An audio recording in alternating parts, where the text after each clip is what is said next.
Hello friends, BPSC mains को ध्यान में रखते हुए मैं आज से 3-4 दिन पहले जीएस फर्स्ट पेपर का हिस्ट्री सेक्शन शुरू किया हूँ।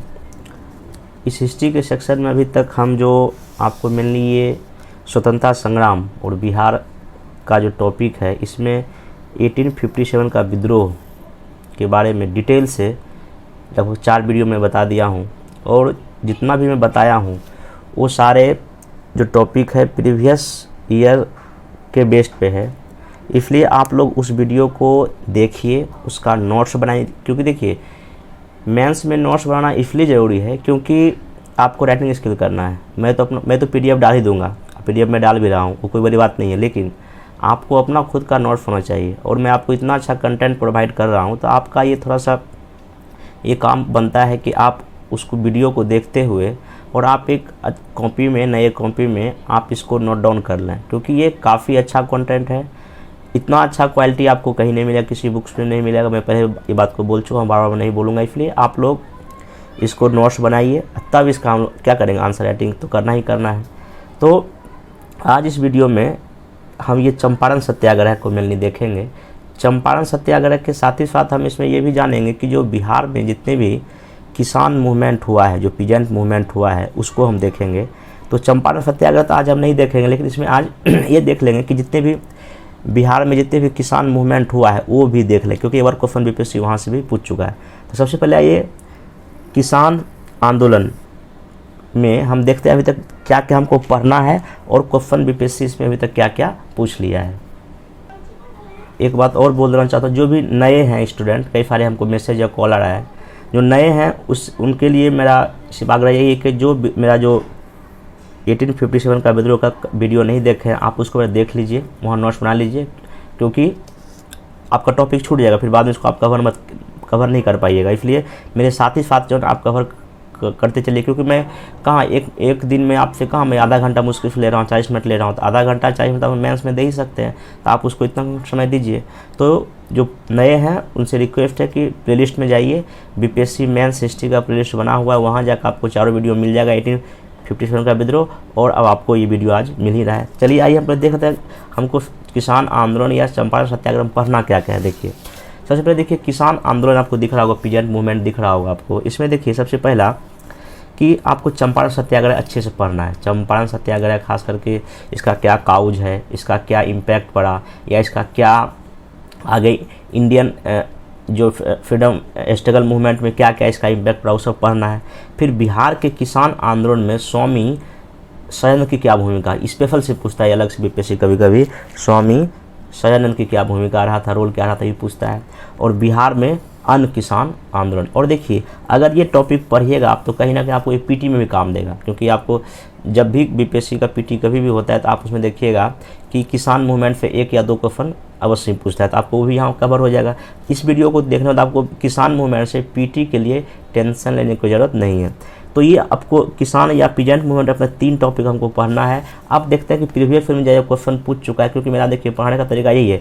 मेंस का पढ़ने का एक सबसे अच्छा तरीका क्या है कि आप सबसे पहले कि क्वेश्चन पेपर देखिए, आखिर बीपीएससी उसमें क्या क्या पहले पूछ चुका है, उसी के बेस्ड पे आप तैयारी कीजिए। तो आइए हम जितने भी क्वेश्चन इस टॉपिक से पूछा गया उस सारे क्वेश्चन को देख लें। देखिए, पहला क्वेश्चन से पूछा था ये 66 और 64 में सेम क्वेश्चन पूछ दिया था कि चंपारण सत्याग्रह स्वाधीनता संघर्ष का एक निर्णायक मोड़ था, स्पष्ट कीजिए। ये क्वेश्चन 2 बार पूछ चुका है और कई बार आने का चांस भी है आगे भी, ठीक ना। अगला है चंपारण सत्याग्रह के क्या कारण है, क्या उसका परिणाम है, चर्चा करें। ये 63 बीपीएससी में पूछा था, ठीक ना। जिनका इंग्लिश मीडियम है वो थोड़ा देख लें यहाँ पे, वही क्या चंपारण सत्याग्रह कैसे इंडियन फ्रीडम फाइट जो स्ट्रगल के लिए कैसे एक वाटर शेड था वो लिखना है, यहाँ इसका काउज और रिजल्ट क्या था वो लिखना है। फिर देखिए अगला क्वेश्चन पूछा था किसान मूवमेंट या पीजेंट मूवमेंट के लिए चंपारण सत्याग्रह का क्या इंपॉर्टेंस है, क्या महत्व। देखिए, ये ऐसा क्वेश्चन है कि जिसको लिखने में बहुत लोगों का पसीना छूट जाता है, तो मैं इसको बताऊंगा इसको कैसे लिखा जाए, ठीक ना।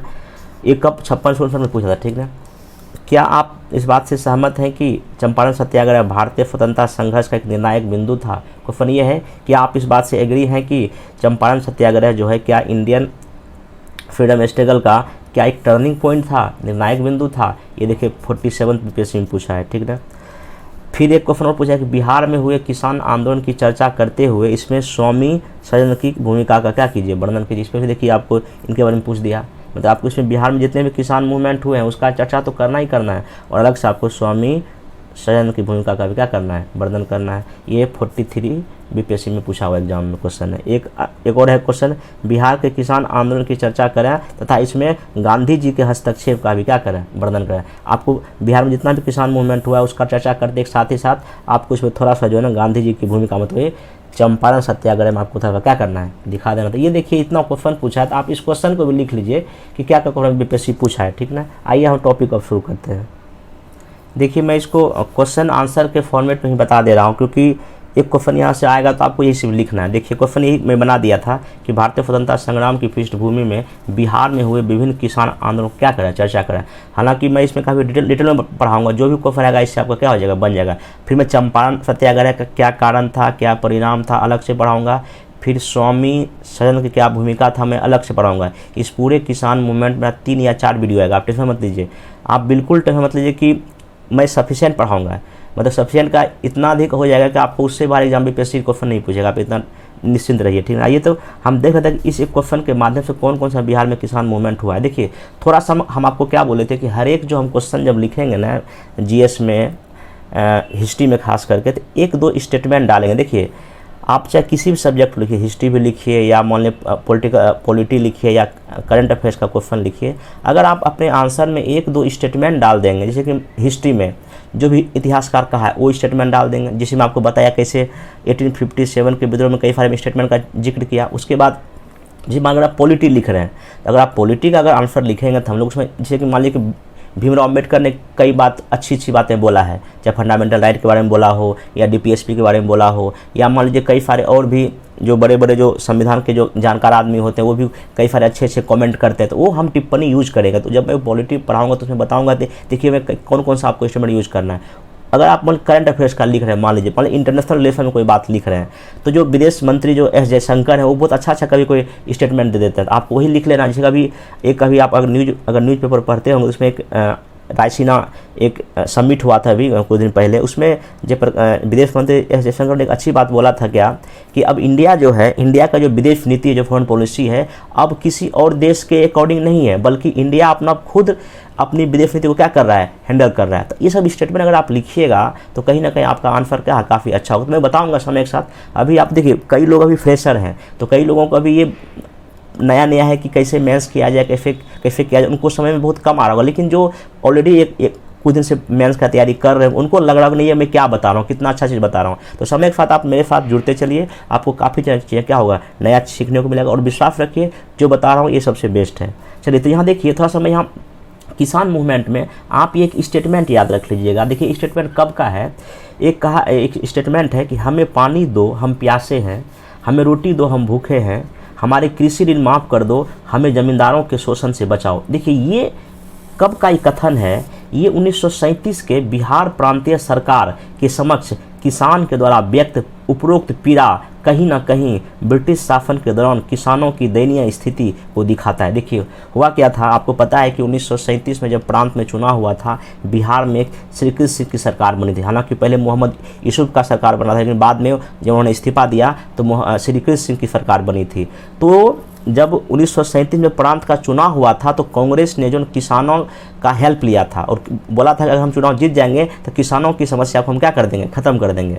तो जब चुनाव हो गया, जब सरकार बन गई, तब ये किसान जो है ना बिहार प्रांतीय सरकार, तो पटना में जाके बहुत सारे किसान आके यहाँ पे सरकार के सामने अपनी मांग रखते हैं और ये बात बोलते हैं। देखिए इस स्टेटमेंट से देखिए ये पता चल रहा है कि बिहार में आखिर क्या किसान की समस्या है। देखिए कहता है कि हमें पानी दो हम प्यासे हैं, हमें रोटी दो हम भूखे हैं, हमारे कृषि ऋण क्या कर दो, माफ़ कर दो, हमें ज़मींदारों के शोषण से क्या करो, बताओ। देखिए 2 लाइन में पूरा किसान का समस्या आ गया था। अगर आप ऐसे स्टेटमेंट अगर लिखेंगे, ऑब्वियस सी बात आपका आंसर क्या होगा, अच्छा होगा। तो मैं यहाँ आपको स्टेटमेंट बता दिया। देखिए भूमिका में भी स्टेटमेंट लिख सकते, कोई जरूरी नहीं कि आपको स्टेटमेंट बीच में ही लिखना है। आप भूमिका मैं तो कई बार तो भूमिका में ही स्टेटमेंट लिख दिया हूँ, तो अच्छा हमको नंबर मिला, तो आप ये भी यूज कर सकते हैं। तो यहाँ देखिए इस स्टेटमेंट के बाद में क्या लिखा हूँ, 1937 के बिहार प्रांतीय के समक्ष किसान के द्वारा उपरोक्त पीड़ा, ये कहीं ना कहीं इसकी पीड़ा ही था, किसानों की पीड़ा कहीं ना कहीं ब्रिटिश शासन के दौरान किसानों की दयनीय स्थिति को दिखाता है। तथा इसी शोषणात्मक भूजराष्ट्र नीति और कृषि के वाणिज्यीकरण के खिलाफ 19वीं और 20वीं सदी में बिहार में कई किसान आंदोलन हुए, जो प्रत्यक्ष या अप्रत्यक्ष रूप से कहीं ना कहीं स्वतंत्रता संघर्ष का क्या हुआ, साथ ही चला। आप देखिएगा हमारे देश में जो भी किसान मूवमेंट चलता है कहीं ना कहीं स्वतंत्रता संघर्ष के पैरेलल चलता है। चाहे चंपारण सत्याग्रह हो तो कहीं ना कहीं उसमें तो जो राष्ट्रीय स्वतंत्रता मूवमेंट शुरू ही हो गया था। जितना भी किसान मूवमेंट होता है कहीं ना कहीं हमारे देश के स्वतंत्रता आंदोलन के पैरेलल चलता है। और जितने भी बड़े बड़े नेता हैं, चाहे महात्मा गांधी हो या जवाहरलाल नेहरू हो या कोई भी नेता हो, हर एक नेता कहीं ना कहीं किसान आंदोलन में अपनी भागीदारी क्या करते हैं, दिखाते हैं। खुद महात्मा गांधी अपनी जो स्वतंत्रता संघर्ष में आने से पहले खुद वो किसान की समस्या पर लड़ाई लड़े, चाहे लाला लाजपत राय हो या क्या कहते हैं सरदार वल्लभ भाई पटेल, ये लोग कहीं ना कहीं किसान नेता से ही अपना नाम आगे बढ़ाया। तो कहीं ना कहीं किसान मूवमेंट और हमारे देश में जो स्वतंत्रता आंदोलन है वो पैरेलल चलता है। अगर कभी को फिर घुमा के पूछेगा तो आप ऐसे जवाब देने के लिए क्या रहिए, तैयार रहिए। मैं आपको बता रहा हूँ, मेरी बात को सुनिए। देखिए जो मैं नोट्स में लिखा हूँ तो सफिशिएंट है ही। मेरे लेक्चर को सुनिए, मैं क्या क्या बात बोल रहा हूँ। मैं क्या बोल रहा हूँ कि हमारे देश में जो स्वतंत्रता आंदोलन के साथ ही साथ किसान या पीजेंट मूवमेंट भी चला। तो आप एग्जाम्पल से कैसे लिखोगे, चंपारण लिखोगे। फिर देखिए जब आपका सविनय अवज्ञा आंदोलन जब होता है तो क्या उसमें किसान का मुद्दा नहीं उठाया गया, बिहार में चौकीदारी कर नहीं देने का बात चलाया गया। तो आप इस तरह से बातों क्या कर सकते हैं, लिख सकते हैं। तो अब देखिए यहाँ पे हम लोग यही देखेंगे कि जो भारतीय स्वतंत्रता संग्राम के दौरान बिहार में किसान आंदोलन को निम्न रूप में हम क्या कर सकते हैं, बांट कर देख सकते हैं। देखिए मैं आपको पहले बोला था, मैं जो भी चीज़ पढ़ाऊंगा ना तो मैं किसी भी टॉपिक को हर एक डायमेंशन में ब्रेक करके पढ़ाता हूँ और इसी तरह आपको एग्जाम में लिखना है। देखिए किसान मूवमेंट को हम दो पार्ट में बांट सकते हैं। एक बांट सकते हैं क्या, जो 19वीं सदी में हुआ। देखिए 19वीं सदी का मतलब पता है आप लोग को क्या हुआ। 19वीं सदी का मतलब होता है 1800 से लेके 1900 तक का जो समय काल होता है, ठीक है ना, ये 19वीं सदी होता है, ठीक है ना। उसके बाद 20वीं सदी मतलब क्या होता है, ये होता है 1900 से लेके ये अभी आपका जो है 2000 तक के काल को हम क्या बोलते हैं, 20वीं सदी बोलते हैं, ठीक है। तो 19वीं सदी में जो घटनाक्रम हुआ, जो भी किसान मूवमेंट हुआ वो देखेंगे। और फिर इंडिया में जो 19वीं में और फिर जो 20वीं सदी में होता है वो हम किसान मूवमेंट को क्या करेंगे, बारी बारी से देखेंगे। देखिए तो 19वीं सदी में संथाल विद्रोह, मुंडा विद्रोह और 1857 का विद्रोह। देखिए इसको मैं क्यों शामिल किया हूँ। देखिए संथाल विद्रोह भी कहीं ना कहीं, संथाल विद्रोह के वजह जो हुआ है उसका एक वजह क्या है, किसानों का शोषण, वहाँ के जनजातियों का शोषण। मतलब कि जो जिस तरह से संथाल लोग जो झूम खेती करते थे, अपना खुद का खेती करते थे, उस पर कहीं ना कहीं अंग्रेज ने बैन लगाया। और मुंडा विद्रोह वही बात था। और 1857 के विद्रोह में कहीं ना कहीं किसानों ने भी क्या लिया, अवध के किसान ने भाग लिया था। तो हम यहाँ पे आप थोड़ा सा ये संथाल, मुंडा ये भी दिखा सकते हैं कि ये भी विद्रोह हुआ है, ठीक ना, बिहार के लेवल पे। इसे बिहार के लेवल पे ध्यान रखिएगा। फिर आप देखिए 20वीं सदी का मोस्ट इंपॉर्टेंट में क्या लिखिएगा। सबसे पहला 1907 का चंपारण सत्याग्रह महात्मा गांधी का। दूसरा दरभंगा राज के खिलाफ ये विरोध होगा, ये जो है ना विद्यानंद करेंगे, ये पीटी में आपको पढ़ना है। तो ये दरभंगा राज के खिलाफ जो स्वामी विद्यानंद के नेतृत्व में विद्रोह होता है, तो किसानों का। फिर अगला इसमें हम देखेंगे असहयोग और सविनय में कैसे किसानों ने भाग लिया। और फिर देखेंगे यहाँ बकास आंदोलन जो कि मुंगेर में होता है। और फिर इसमें अंतिम हम दिखा देंगे जो कि स्वामी सदन की क्या भूमिका रहा था। मतलब ये आप बिहार में किसान मूवमेंट को इस एंगल में और इस एंगल में बांट कर क्या कर सकते हैं, देख सकते हैं। अब यहाँ देखिए थोड़ा सा मैं लिखा, हालांकि क्वेश्चन का डिमांड तो नहीं, लेकिन फिर भी आपको मैं पढ़ा रहा हूँ डिटेल में। फिर आपको देखिए एक बात जानना है कि आखिर अगर क्वेश्चन कभी पूछ दे कि बिहार में किसान आंदोलन का क्या कारण था, बिहार में किसान मूवमेंट का क्या काउज था, हालांकि कभी ऐसा क्वेश्चन पूछा नहीं, लेकिन फिर भी हमको तैयार रहना है। देखिए जब भी कभी पूछेगा कारण या काउज, तो आप क्या लिखिएगा, सबसे पहला क्या, जमींदारी प्रथा एवं शोषण। आप इसमें क्या लिखिएगा कि 1793 का जो अस्थाई बंदोबस्त था जो लॉर्ड कॉर्नवालिस ने लाया था, उसमें कहीं ना कहीं किसानों का जो अधिकार ज़मीन से छीन लिया गया और सारा अधिकार किसको दिया गया, जमींदारों को दिया गया। तो आप इतना बात तो लिख ही सकते हैं, ठीक है ना। फिर देखिए लगान की कहीं ना कहीं क्या था, ऊंची दर था। आप कंपेयर कर लीजिए, जब मुगल एम्पायर था वहाँ भी लगान लिया जाता था, लेकिन अंग्रेज के आने से अब लगान की दर 30% से लेके 50-55% तक की हो गई। आप ये लिख सकते हैं एग्जाम्पल के साथ, चाहे अस्थायी बंदोबस्त का लिख दीजिए, फिर कृषि का क्या हुआ, वाणिज्यीकरण हुआ। देखिए कृषि का वाणिज्यीकरण का मतलब क्या हुआ, कमर्शियलाइजेशन, मतलब क्या हुआ कि अब जो है ना ऐसा अनाज उगाया गया, ऐसा फसल उगाया गया जो कि कहीं ना कहीं इंग्लैंड की जो औद्योगिक क्रांति हो रही थी उस समय, उसको फ़ायदा पहुंचाया जा सके। चाहे चाय की खेती हो या नील की खेती यहाँ क्यों हुआ, इंडिगो की खेती यहाँ क्यों हुआ, इसलिए हुआ ताकि रंग जो कलर जो है, डाई जो कपड़े में किया जाता है, यही नील जाके वहाँ जाता था इंग्लैंड, ताकि वहाँ के कपड़े को डाई किया जा सके, क्योंकि वहाँ औद्योगिक क्रांति चल रहा था उस समय। 1850 के बाद जो है ना इंग्लैंड या यूरोपीय कंट्री में इंडस्ट्रियल रेवोल्यूशन हुआ, औद्योगिक क्रांति हुआ, क्योंकि बड़े बड़े मशीन वहाँ आ गए थे। तो अब वहाँ उसमें ना कपड़े को रंगने के लिए रंग की आवश्यकता होती थी, इसलिए यहाँ चूँकि आप जब इंग्लैंड का जब एरिया देखिएगा, उसका क्षेत्रफल देखिएगा, उसके बाद लैंड की कमी है, इसलिए इंग्लैंड वाले ने हमारे ही देश में आके नील या इंडिगो की क्या किया, खेती किया। तो इसी को कहा गया कृषि का क्या, वाणिज्यिकरण। और यहाँ किसानों को ज़मीन से क्या कर दिया गया, बेदखली कर दिया गया, और साहूकार के ऋण चंगुल में किसान क्या हो गए, फंस गए, और साहूकार ज़बरदस्ती आपका ब्याज अधिक ले लेता किसान से। तो ये सब कुछ कारण था जो बिहार में क्या हुआ, किसान मूवमेंट हुआ। देखिए कृषि का जो वाणिज्यिकरण होने से क्या हुआ, देखिए हमारे देश में खाद्यान्न की कमी था, लेकिन अंग्रेज ज़बरदस्ती हमारे यहाँ नील की खेती या अन्य चीज़ों की खेती करा था जो कि खाद्यान्न वस्तु नहीं था। इसलिए ये सब कारण की वजह से जो है ना हमारे देश में जो है ना किसानों ने क्या किया, विद्रोह किया। अब थोड़ा सा आप यहाँ दिखा सकते हैं, क्योंकि देखिए संथाल विद्रोह, मुंडा विद्रोह और 1857 का विद्रोह, तो हालांकि पूरी तरह किसान मूवमेंट तो नहीं था, लेकिन फिर भी एक दो लाइन लिख के हम छोड़ देंगे। देखिए क्या लिखेंगे, 19वीं सदी में 57 के विद्रोह, संथाल और मुंडा विद्रोह में किसानों की प्रारंभिक अभिव्यक्ति दिखाई पड़ती है तथा ब्रिटिश और स्थानीय जमींदारों के विरुद्ध किसानों ने क्या किया, संघर्ष किया। बस एक लाइन, क्योंकि हालांकि वो सब अलग विद्रोह था, लेकिन फिर भी कुछ ना कुछ उसमें तो नेचर दिखाई पड़ता ही पड़ता है। हम 2 लाइन में लिख के छोड़ दिए। अगला हम यहाँ लिखेंगे किसके बारे में, चंपारण सत्याग्रह लिखेंगे। 20वीं सदी में 1917 का चंपारण सत्याग्रह किसान आंदोलन के साथ साथ राष्ट्रीय स्वतंत्रता संग्राम का भी प्रस्थान बिंदु है, मतलब कि यही स्टार्टिंग पॉइंट है। स्टार्टिंग पॉइंट मैं बताऊंगा, हालांकि चंपारण सत्याग्रह को मैं डिटेल में पढ़ाऊंगा, आप टेंशन मत लीजिए। अभी सिंपल ये समझिए कि वह चंपारण सत्याग्रह ही था जिसको महात्मा गांधी ने महात्मा बनाया, जिसको गांधी जी को महात्मा बनाया, और पूरे देश में महात्मा गांधी को प्रसिद्धि जो मिली यहीं से मिली, और गांधी का पहला ये मूवमेंट भी था भारत में, ठीक ना।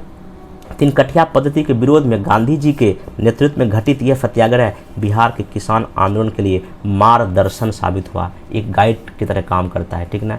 और यहाँ उल्लेखनीय है कि गांधी युगीन के 3 बड़े नेता गांधी जी, नेहरू जी, पटेल जी ने क्रमशः चंपारण, अवध, बारदोली के किसान आंदोलन में हस्तक्षेप किया, और आगे चलकर ये तीनों राज गांधीवादी राजनीति के केंद्र के रूप में भी क्या आया, सामने आया। आप देखिए चंपारण में गांधी जी ने मूवमेंट किया, अवध ये राजस्थान यूपी में है, और यहाँ पे जवाहरलाल नेहरू, जब अवध के किसान जब मूवमेंट 1920-21 के दौरान कर रहे थे, वहाँ पे जवाहरलाल नेहरू गए थे।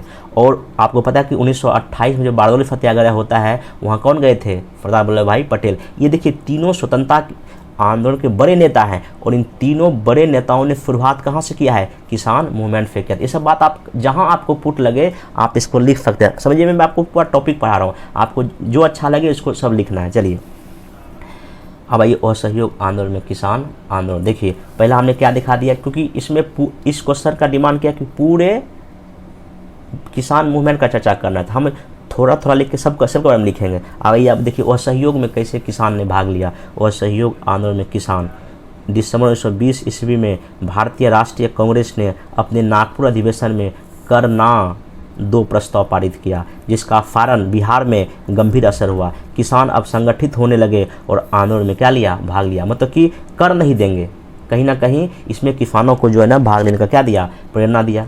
उसके बाद देखिए अगला घटनाक्रम 1922-23 में मुंगेर में मोहम्मद जुबैर व श्री कृष्ण के नेतृत्व में किसान ने क्या किया, आंदोलन का। ये बात आप इंपॉर्टेंट जरूर लिखिए 1922, और ये पीटी में पूछ चुका क्वेश्चन कि 1922-23 में मुंगेर में किसने किसानों का नेतृत्व किया, मोहम्मद जुबैर और श्री कृष्ण सिंह किया। ये दोनों किसान नेता थे वहाँ, और बाद में श्री कृष्ण क्या बने, राज्य के पहले मुख्यमंत्री बने आज़ादी के बाद।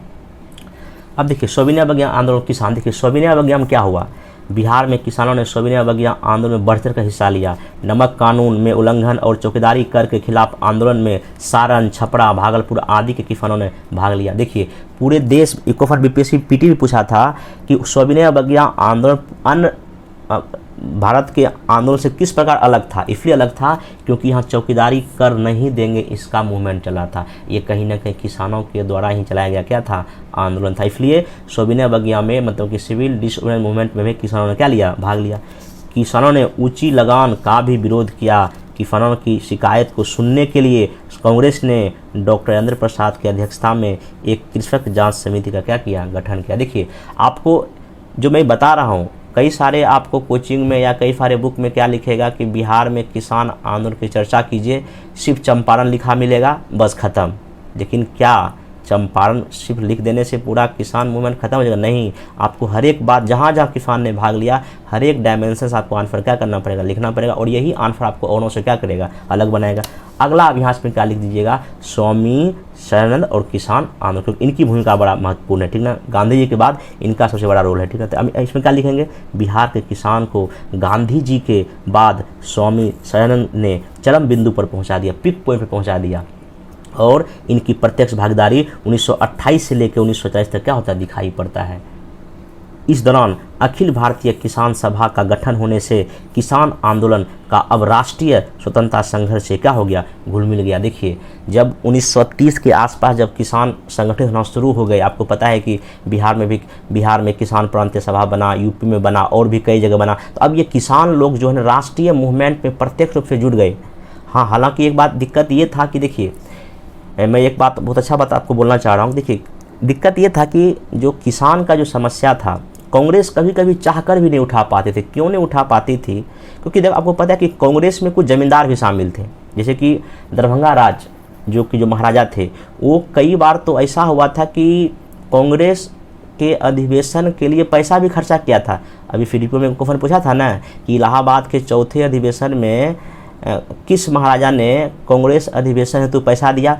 दरभंगा राज ने ही दिया था। इसका देखिए, दरभंगा राज एक तरह बिहार में किसान के दुश्मन थे, लेकिन एक तरह से कांग्रेस का सहायता भी कर रहा है। तो कांग्रेस के सामने दुविधा ये था किसका साथ दें। अगर किसानों का साथ देंगे तो जमींदार गुस्सा हो जाते थे, अगर जमींदार का साथ देते तो किसान गुस्सा हो जाते थे। तो कांग्रेस के साथ ये थोड़ा सा दुविधा में कांग्रेस रहती थी कि किसका साथ है, लेकिन फिर भी कांग्रेस एक बैलेंस बना के क्या हुई? हमेशा चली। तो यही मैं यह बोल रहा हूँ कि 1928 1940 के बीच में जो भारत में जो या पूरे बिहार में जो किसान मूवमेंट है, वो कहीं ना कहीं स्वतंत्रता संघर्ष से क्या हो गया? घुल मिल गया था।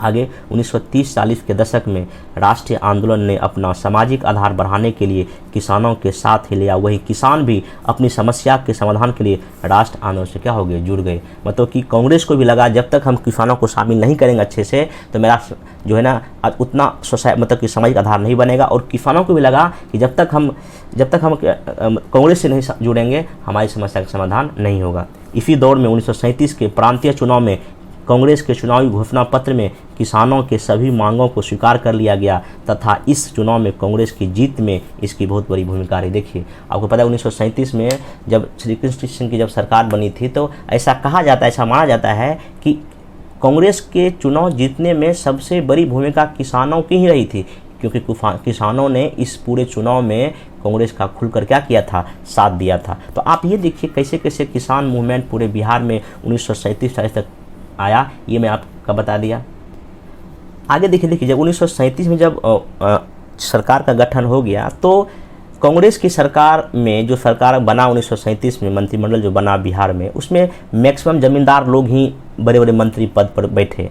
इसलिए जो है ना श्री कृष्ण सिंह या जो कांग्रेस मंत्रिमंडल जो है ना कांग्रेस के मुद्दे पर उतना ध्यान नहीं दे पाई। हालांकि चुनाव के पहले वादा किया था कि हम किसान का सब समस्या खत्म कर देंगे, ऋण माफ़ कर देंगे, सब खत्म कर देंगे, लेकिन मंत्रिमंडल में मैक्सिमम जमींदार या मतलब कि ऊंचे लोग होने की वजह से किसानों की समस्या को समाधान नहीं हो पाया। देखिए लिखा हुआ है, हालांकि सरकार गठन के बाद किसानों की मांग पर ध्यान नहीं देने के कारण किसान आंदोलन वामपंथी विचारधारा से जुड़ गया। इसके प्रमुख नेता कल्याण शर्मा, राहुल सांकेतन आदि थे। अब देखिए कांग्रेस किसान ने जिस उम्मीद के साथ 1937 के चुनाव में कांग्रेस का साथ दिया कि हमारी समस्या खत्म हो जाएगी, लेकिन चुनाव के बाद देखा कि नहीं, कांग्रेस हमारी समस्या पर ध्यान नहीं दे रहा। इसलिए अब कांग्रेस जो किसान के जो लोग हैं, जो किसान नेता थे, वो लोग कहीं ना कहीं वामपंथी विचारधारा में तो लेफ्टिस्ट की ओर क्या हो गए, मुड़ गए। और तब जाके ये लोग कल्याण शर्मा, राहुल सांकेतन, ये सब लोग जो है ना एक अलग तरह के मूवमेंट करना शुरू कर दिया जो कि कांग्रेस से क्या था, अलग था।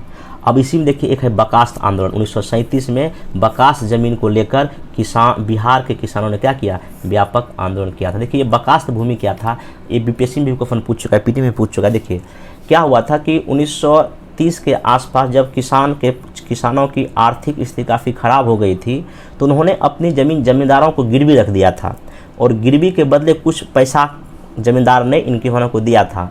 जब किसानों के पास पैसा हो गया तो गिरवी रखी ज़मीन को किसान ज़मींदार से लेना चाहता था, लेकिन बाद में ज़मींदार ने कहा कि नहीं, अब तुमको यह ज़मीन वापस हम नहीं देंगे। उसको कहा गया बकास्त भूमि। और इसी बकास्त भूमि को वापस लेने के लिए कई जगह मुंगेर में या छपरा में, सारण में कई जगह मूवमेंट हुआ, जिसमें कि बकास्त में कई सारे, जैसे कि आपको राहुल संकेतन भी शामिल थे, आपके जो हैं विद्यानंद भी शामिल थे, कई लोगों ने जो है ना बकास्त भूमि के लिए क्या किया था, मूवमेंट किया था। तो ये भी कहीं ना कहीं बिहार का भी किसान क्या है, आंदोलन है।